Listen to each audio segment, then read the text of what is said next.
you have any writing quirks? Writers have those things that that's unique about them. Like Terry, I talked to Terry Brooks recently. He must write in the same place. He doesn't write on the road. He doesn't write away from home. He's very, disciplined. Very. I like having a place. I like having it be quiet. I've come to realize it's not really a quirk. I come to realize that if I have internet access on the computer I'm trying to write on, it's not terribly productive. Yeah. I always want to go look at my email, or I check Facebook, or I'll play a Flash game. And that was actually my next question is, do you listen to music when you write? Absolutely not. No. My brain has freaking things to do when I'm writing. I was so skeptical of the people that listen to music while they write. It's like, I need my whole brain to do this. Yeah. I'm like focused down to like nothing else exists except the book. And it's so weird to me. And of course, I'm not saying that whatever, but it's just baffling to me that other people would want to do this with something like in their ear. Some other stimulus. Yeah, music, especially music. Music is incredibly engaging to the brain. Your brain takes a lot of energy to process that. Even something just instrumental. If you throw lyrics in, lyrics playing in my ear while I'm trying to write words, absolutely not. Yeah. Absolutely not. It's interesting. A lot of the writers I talk to, they will listen to like ambient music. Yeah. The lyrics thing kills them. They don't listen to lyrics. So I'm just fascinated by that because I'm a musician. So I love, the next question is easy to do. Who's your favorite band or your favorite music artist? Oh, I could probably, I like that distinction because I can say Bare Naked Ladies. Okay. They're all over the place and I just love their stuff. And then the new album comes out and I listen to it and I'm like, oh, I don't like it as much as the old. But then I listen, I'm like, oh, okay, yeah. It's just that I'm not used to it yet. And Paul Simon. Paul Simon was the first music that I ever listened to. And I'm such a fan. There is a guy who's got like the whole package. He's got music, this incredible musicality in terms of composition. He can play, he can write, and he can sing. And it all comes together. And he's just amazing. He's just an amazing lyricist. Yeah, incredible lyricist. Yeah. Are you also a fan of Simon and Garfunkel? Oh, absolutely. That's where I really started. I never really listened to much music until I was in high school. A friend came in, I was over at a friend's house, maybe I was a sophomore, and we would play poker on weekends, and we would listen to their music, Yeah. Mid-'80s rock, or whatever. New wave, maybe? No, shit, no. I'm glad to hear that. But... there was a lot of Sweet, actually. If anybody even knows who Sweet is these days. Yeah. And some good old rock and roll. And I'd listen to it, and I'd enjoyed it fairly well. But what would really happen, they would pick it, and I would listen to it because it was on. But then a friend said, I found this stuff. My sister listens to it. I think you might like it. And he brought over like a Simon and Garfunkel CD, and he put it in. It was probably a tape, actually, back then. And it was Scarborough Affair. Oh, yeah. And I'm like, I was just like absolutely stunned by it. And I like went home and I'm like, Mom, I just listened to this awesome thing and you'd never believe what it is. And she's like, sweetie, then she takes me down to the basement and like there's all her albums, like every Simon and Garfunkel ever, and like her old, like the guy with the sitar on the cover, all of her 60s music. Yeah. And I started listening to it. But before that, I never really listened to music. I never sought it out. Favorite concert, best concert you've ever been to? I saw Simon and Garfunkel. Oh, did you? I saw Simon on the Rhythm of the Saints tour back in the day, back when I was probably still in high school. That was a cool concert. But the cooler concert was Simon and Garfunkel together. I think it was in Chicago, and it was amazing. Now, I haven't been to a ton of concerts, maybe 6 or 7. Yeah. Well, that's a good one to go to if you're going to go with just a few. And like of those 6 or 7, 3 of them have been They Might Be Giants. Is that right? It's like a weird coincidence. I would go with my friends, and so I've seen like half of the concerts I've ever seen have all been They Might Be Giants. But I went to this show, and normally I go to a show and I'm like, this sucks. You know, it's like a bunch of people like being loud. I love Parliament Funkadelic, but I went to the show and it just wasn't my scene. It was so loud, and I can appreciate the showmanship, and you got like the guy in the diaper up there, and you got, you know, and I'm like, this is awesome, but you know, I am deaf, and it's like I'm white, and I'm like just so white, and I'm like I can't really, like, you know, I got some funk here, but it's like it's nowhere else in me, and so I can't kind of, you know, get into this the same way as everyone else. It's good of you to admit that. Well, you gotta know these things about yourself.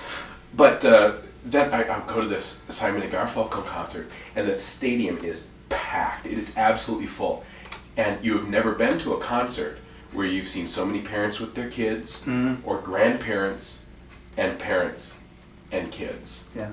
All coming to see this concert together, and we were up in some of the nosebleed seats, but there they are, and the music is perfect. It's not loud.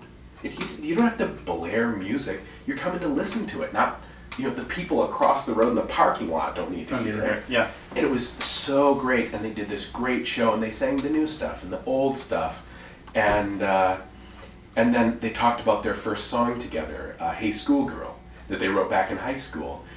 And he said, and they sang a little piece of it, and they're like, it's pretty obvious that we were ripping off the Everly Brothers. Mm-hmm. Oh, and, wow, I love the Everly. Yeah, and the song is, you listen to it, and you're like, oh, that's the Everly Brothers. Mm. And then they go, so here they are. And the Everly Brothers come out and play 3 songs. Oh, man. And you're like, this is amazing. It was such a great show. It was the absolute best show ever. That's a good one. That's the best one I've heard. Yeah. So last question, kind of a two-parter. Okay. I believe I have heard you or read on your blog that as you were you wrote the 1,000,000 words or so and told the story, and then at that point it was probably only about 500,000 or maybe 600,000. Okay. But then you've done work subsequently to craft these into separate books. Yeah. And I believe, and correct me if I'm wrong here, but I believe I read that you did things as you did that in 1 that then had some impact or informed 2, and that you've done that in 2. Shall we expect in volume 3 that same kind of thing, that some of the work you've done there that's sort of new work is going to carry through and absolutely require some expression in that took a lot of work in book 2, was not only bringing the overall quality of the writing up to what I'm capable of now, as opposed to like back in 2003 when I last looked at this. Yeah. But I'd made significant changes to book 1, where, you know, back when I wrote the whole thing, there was no Ari, there was no Davy. You know, hell, in one of the early drafts, he shows up at the university, gets buddy with Lauren, and like they're best friends. And like he's, you know, and Ambrose didn't exist. Is that right? Oh shit, yeah. People, when I say I do a lot of revision, people are like, wow, he really cares about comma splices. No, that is not revision. Revision is when you sit down and you actually like think about exactly what the story is doing. And you look at the characters and you map out the plot arcs. And you look at each sentence and you're like, is this necessary? Is it together? Is it tight? And then you show it to somebody, and if they say, you know, this didn't really feel realistic to me, then you look at it and you're like, because this isn't one person being an idiot. This is a representative sample of what might be thousands of people reading your book. Right. And so you really want to know why they thought this and figure out what mechanism is making that happen so you can manage that reader expectation. And that's especially important in a book like mine, where so much is implied. I do not necessarily, I never chose that as a style consciously, but it is very much my style. Very rarely do people come out and say, I'm doing this because. You know, you don't see into everyone's head. You see into one person's head, and everyone else is a mystery. Yeah. And so that means every reader can bring their own interpretation to different characters' motivations. And it's great because you get a better emotional investment from the reader. But if everyone is expecting something in book 1, and then it goes a completely different direction in book 2, they're going to be pissed because they're going to feel like it's incongruous and they've been betrayed. Right. So yeah, I struggle with that endlessly, and that's why I revise so much. I think it's also probably why your narrative is so powerful, is because you spent time on that. That's a subjective opinion, but hopefully informed because I do some of the work myself. You know, So- I always, that's when people say, ask advice for new writers. I'm like, revise it again. Yeah. I know you love it. I know you think it's great. I know you think you can sell it, and you might be able to, but you can't tell me that it's perfect. Right. And if you think it's perfect, sit it down for 3 weeks. Go live your life. Don't even think about it. Come back, read it again out loud, and you'll go, ooh. Yeah. Oh, I can't believe, that's called, I always think of it as the last longing look. Because right now I could open this up, and I go, oh, I don't need that word in there. Yeah. I could have done this a little different, but it's too late. So I'm going to testify that's true. Because you actually shared that advice with me in email. I can't remember the question, but you said, just be sure, because you don't get it back once it goes out. There's, proud as I might be of work I've done, there's things I take back. Yep. So. And I was very lucky that it took me so long to get this published, because if it had been published when I first tried to sell it, it would have been maybe an okay book. Okay, probably at best. But now, every time you go through, it's almost like when you sand something. The first time when you sand it, you have to use the rough paper. But like the more times you do it, it gets smoother and smoother until hopefully it's just like glass. That's a bad analogy because you're not just smoothing out a piece of wood. You're like building a car engine from imaginary parts, and fine-tuning it. There's no good analogy. But I think we know what you mean. Yeah.